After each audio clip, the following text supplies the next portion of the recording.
नमस्कार दोस्तों, स्वागत है आज की नई कहानी में। कहानी अच्छी लगे तो लाइक शेयर कमेंट ज़रूर करें। लो आ गई सीमा। यह वो स्थान है यहाँ से आगे जाना मुमकिन नहीं है। अगर तुम यहाँ से आगे जाना चाहते हो तो आगे की यात्रा तुम्हें अकेले करनी पड़ेगी। तुम्हें कैसे पता कि यहाँ यहाँ हम हैं? हमारी यात्रा का अंत है, हमारी यात्रा की अंतिम सीमा है। आखिर तुम्हारी यात्रा का उद्देश्य क्या है? आखिर जीवन मिला है तो इसका कोई लक्ष्य होना चाहिए, इसका कोई उद्देश्य होना चाहिए। मैंने तो सुना है जीवन का अनंत यात्रा है। सदियों से मनुष्य चलता आ रहा है, चलता जा रहा है। रुकने का तो उसने नाम ही नहीं लिया है, लेकिन अभी तक उसकी यात्रा करने की जिज्ञासा समाप्त नहीं हुई है। आखिर यहाँ के आगे क्या है? कोई दीवार तो नहीं है, कोई समुंदर तो नहीं है। फिर आगे जाने में समस्या क्या है? बात दिक्कत की नहीं, ज़रूरत की है। ज़रूरत क्या आगे जाने की? ज़मीन के लिए, ज़मीन के पादेश के लिए इतनी यात्रा काफ़ी है। ठीक है, मनुष्य अनंत काल से चलता आ रहा है, लेकिन अनंत काल से वो ठहरता भी रहा है, विश्राम भी करता है। अब हमें विश्राम करना चाहिए। हमारी यात्रा की जिज्ञासा समाप्त होनी चाहिए। चले थे मनुष्य के पैरों के निशान देखते हुए। निशान समाप्त हो गए और हम लोग चलते रहे और यहाँ तक आ गए। आगे थोड़ा और चलना चाहिए। आगे मनुष्य की अन्य बस्तियां भी हो सकती हैं। देखो, यहाँ मनुष्य के पांव के निशान खत्म हुए थे, वही दुनिया की सारी बस्तियां समाप्त हो गई हैं। इसके आगे मनुष्य कभी गया ही नहीं था, तो बस्तियां कैसे बसा सकता है? यहाँ हम हैं, यहाँ जरूर कोई नई बस्ती बस सकती है। मनुष्य यहाँ पहुँचता है, वहाँ घर बनाने की जरूरत सोचता है। घर बनाता है और बनाते बनाते बस्ती बन जाती है। फिर आता है समय, बस्तियाँ खंडर में तब्दील हो जाती हैं। मनुष्य आगे बढ़ता जाता है, फिर नई बस्ती बनाता है। इस दिशा में मनुष्य का सफर एक ही आदमी का सफर रहा है। आजकल एक ही आदमी निरंतर चल रहा है, चलता जा रहा है। उसने कभी पीछे मुड़कर देखने की जरूरत नहीं समझी, जबकि पीछे मुड़कर देखना भी जरूरी होता है। अपनी रचना का निरीक्षण भी जरूरी होता है। जरूरी होता है यात्रा की उपलब्धियों का आकलन। जरूरी होता है अपनी ही कथा सुनाना। लेकिन यहाँ जहाँ हम हैं, कोई और आदमी कैसे आ सकता है? यहाँ तक आने के हमारे पैरों के निशान मिटे जा चुके हैं, काले राशियन में डूबे हुए थे। हम तो देख रहे हैं ना अपने पैरों के निशान, काले रसायन में डूबे हुए होने के बावजूद भी। लेकिन हमारे लिए पीछे मुड़ने से बेहतर होगा इस ब्रह्मांड में एक नया घर बना लेना, यहीं पर एक नई बस्ती लेना। ठीक है, तुम नया घर बनाओ, मैं पीछे लौटता हूँ रास्ता बनाने के लिए, ताकि लोग आ जा सकें हमारे घर तक।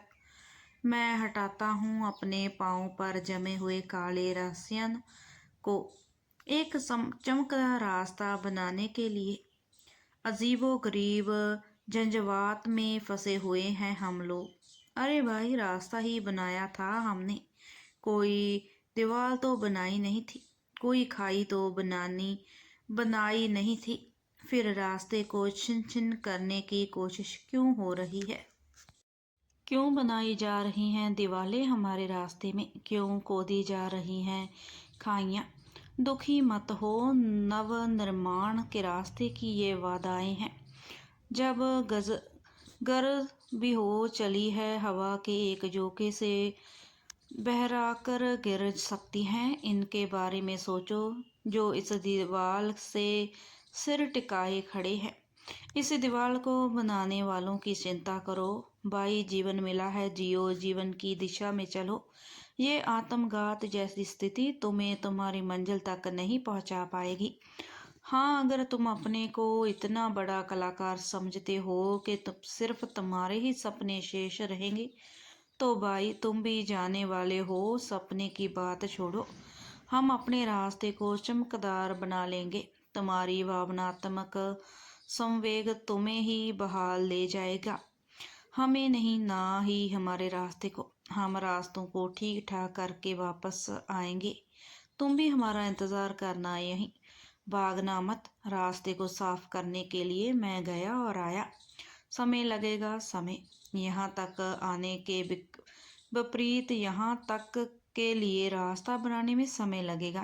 पहले यहाँ आओ मेरे पास, तुमको एक दृश्य दिखाऊं जो तुम्हें रास्ता साफ करने के कार्य से गहरा ताल्लुक रखता है।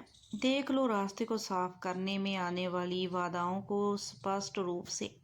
तुम्हें पता चल जाएगा कि तुम्हें क्या करना है। थोड़ा मेरे और करीब आओ, यहीं से मैं दिखाता हूँ तुम्हें पीछे का नज़ारा।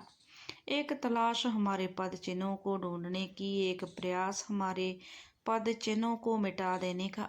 उस रोशनी पर नजर डालो। बीच बाजार में वह ज्योति चक्रमण कर रही है। एक आदमी के पास जा रही है, कह रही है, मेरे पास आओ, मैं तुम्हें सिखाऊंगी तुम्हें जीने की कला। देख रहा हूँ मैं उस ज्योति को। अरे भाई, एक आदमी के चारों तरफ चक्कर लगा रही है। कहीं किसी इंसान के कपड़े से उसका स्पर्श हुआ तो उसके कपड़े जल उठेंगे। और देखो, उस महिला के सर पर बंधे हुए जूड़े के पास उस ज्योति को अगर बालों से उसका स्पर्श हो गया, तब वो बेचारी के खूबसूरत बाल बीच बाजार में जल उठेंगे। जब उस रोशनी से बेखबर लोग अपने अपने कामों में इतना व्यस्त हैं, लगता है उनके अस्तित्व का उन्हें ज्ञान नहीं। पर उससे कोई जलेगा नहीं तो जो जलेगा उसका समय पूरा हो चुका होगा। वो जो दीवार जर हो गई है, वह दीवार बिना किसी शोर शराबे के जमीन पर आ जाएगी। गौर से लोगों के चेहरे को देखो, स्पष्ट लग रहा है कुछ लोग उस ज्योति को देख रहे हैं और नजरें बचाकर निकल ले रहे हैं। कुछ लोग व्यस्त में उस ज्योति के अस्तित्व से अनविज्ञ हैं। लोकप्रिय के शिखर पर बैठे हुए आदमी से लेकर नफरत की खाई में पड़े हुए आदमी, वह ज्योति लगातार चक्रमण कर रही है। ज्योति से मनुष्य से प्रेम और नफरत की तरंगे वातावरण में फैल रही हैं। यहाँ भी जा रही है रोशनी। मनुष्य का प्रतिबिंब उस रोशनी में साफ साफ दिख रहा है। मनुष्य अपनी प्रकृति की आकृति ज्योति में देखकर अपनी जीवन की दिशा में गुणात्मक परिवर्तन कर सकता है। लेकिन मनुष्य तो जैसे अदृश्य बंधन में बंधा हुआ है और अपने ही विनाश की ओर अपने पैरों से जा रहा है। ऐसा करने में ही अपनी बुद्धि का इस्तेमाल कर रहा है। रंगारंग भावों की विविधता में मनुष्य की यह प्रकृति निर्णायक भूमिका अदा कर रही है। मज़ेदार बात तो यह है कि मनुष्य की प्रकृति वह नहीं है जो दिखाई पड़ रही है। ज्योति की रोशनी में उसकी वास्तविक प्रकृति दिखाई पड़ रही है। जाओ वहाँ तक जैसे हम लोग आए हैं। इसकी चर्चा तो बाद में होगी, लेकिन वो रास्ता साफ करो। काले काले रास्ययन को अपने पद चिन्हों से मुक्त करो। एक बात स्पष्ट कह दूं, यहाँ से आगे भी रास्ता है। मनुष्य इसके आगे भी जाएगा। जाओ वापस, लेकिन उस परिवेश में खो न जाना। जाओ, लेकिन हम लोग वापस में बातें करते रहेंगे, एक दूसरे दूर होने के बावजूद भी। अपनी मुश्किलों के गीत वहीं से गाना। मैं यहाँ से तुम्हारी स्थिति का गीत सुनाऊंगा वापसी के बाद। होले होले गीत हो तो सुनाओ ना सुनो। कोहरा कोहरा शाम धुआं सी सुबह लगती है। सूरज का आना सुन सुन कर रातें हंसती हैं। खामोशी से देख रहे हैं मांझी की रंगरलियां। घर आंगन तक बिखर चुकी हैं अंगारों की डलियां। फौलादी पाँव ने रौंदा पृथ्वी की हरियाली। उन बागों का हक्ष यही है बादा को, जिनका माली खामोशी से ढूंढ रहा है वो आवाज पुरानी। हमको जगत गुरु कहते थे, हम थे गुरु की बानी। कतरा कतरा ज्ञान नदी सी बूले लगती है। सूरज का आना सुन सुनकर रातें हंसती हैं। स्वर्ण युगों के महके शरण को जला चुके हैं। हम पृथ्वी के प्रथम नागरिक जिम्मेवारी बुला चुके हैं। जिन लम्हों को दफन कर दिया हम उनका संदेश पढ़ रहे हैं। जो मेरे पद चिन्ह ढूंढते वो मेरी पहचान कर रहे हैं। जग जीवन की अभिलाषा में जाने कितना जहर पिया है। नवयुग की अभिशाप्त हवा ने जाने क्या क्या नाम दिया है। बिखरा बिखरा प्यार डगर पहचाननी लगती है। सूरज का आना सुन सुन कर रातें हंसती हैं। सहारे तोड़ो मित्र सहारे तोड़ो, सहारों की उम्मीदों के पार जाओ। रास्ता साफ करने में आसानी होगी। खामोशी तोड़ो मित्र खामोशी तोड़ो, दीवार गिराने में आसानी होगी। पूरा परिवेश नाउम्मीदों में जी रहा है। पूरा परिवेश ही कुछ बोलने को मचल रहा है। मैंने तो यहाँ से अपना गीत सुना दिया, अब तुम भी सुनाओ वहाँ से अपना गीत। तो सुनो देखो और महसूस करो। शोर हुआ बोर बोर हुआ शोर, शाम का सूरज डूबा फैला और अंधेरा। सोए मन में डाला फिर सपनों ने डेरा। शाम का सूरज डूबा तन्हा हुआ अंधेरा। सन्नाटा गहराया आहट बन कर आई, जीवन सी एक काया। शोर हुई भोर। शाम का सूरज डूबा राहें हंसकर बोली, आ मेरी बाहों में मंजिल मुड़कर बोली। मैं तेरे कदमों में शाम का सूरज डूबा।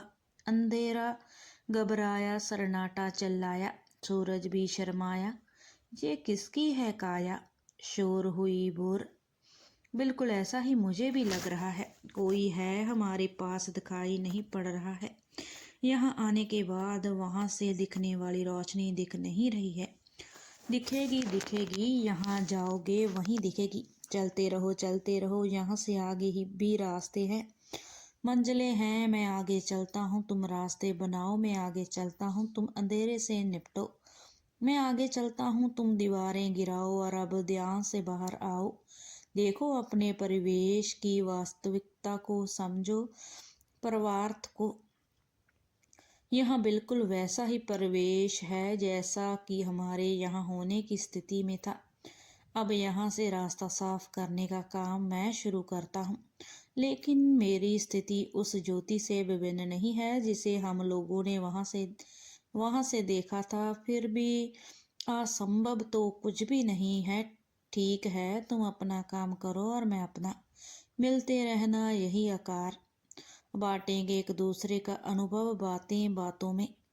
तुम्हें इस बात का ज्ञान होना चाहिए कि तुम्हें वहाँ कहाँ होना चाहिए, किस आदमी के पास होना चाहिए। दीवारें कैसे गहराई जाती हैं, खाइयाँ कैसे पाटी जाती हैं। वहाँ पर 2-4 दोस्त बनाओ।